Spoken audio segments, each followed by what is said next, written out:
বল আছে চৰণ স্পৰ্শ কৰে তৃপ্তি দেবৰ আশীৰ্বাদ কৰুকই বলো দাদা।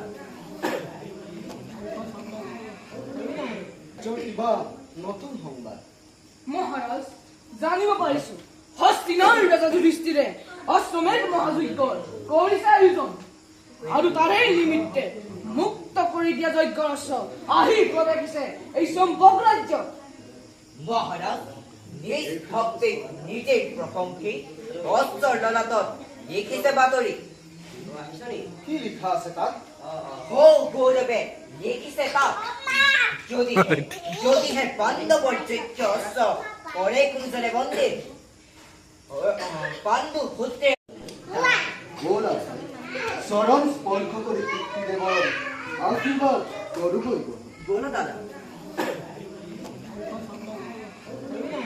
কিবা নতুন সংবাদ মহাৰাজ জানিব পাৰিছো হস্তিনাৰ ৰজা যুধিষ্ঠিৰে অশ্বমেধ মহাযজ্ঞৰ কৰিছে আয়োজন আৰু তাৰে নিমিত্তে মুক্ত কৰি দিয়া যজ্ঞৰ অশ্ব আহি প্ৰৱেশিছে এই সম্ভোগ ৰাজ্য। মহাৰাজ নিজ ভক্তি নিজেই প্ৰশংসী অস্ত্ৰ ললাটত লিখিছে বাতৰি কি লিখা আছে তাত?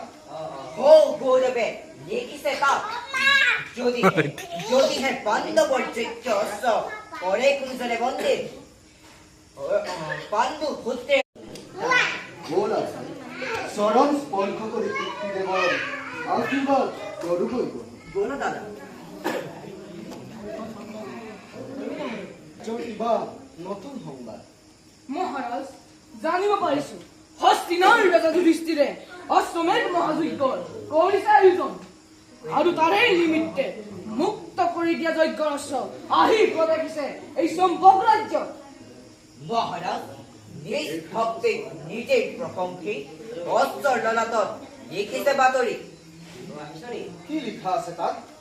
হৌ গৌৰবে লিখিছে তাত যদিহে পাণ্ডৱৰ যোগ্য অস্ত্ৰ কৰে কোনজনে বন্দী পাণ্ডু পুত্ৰে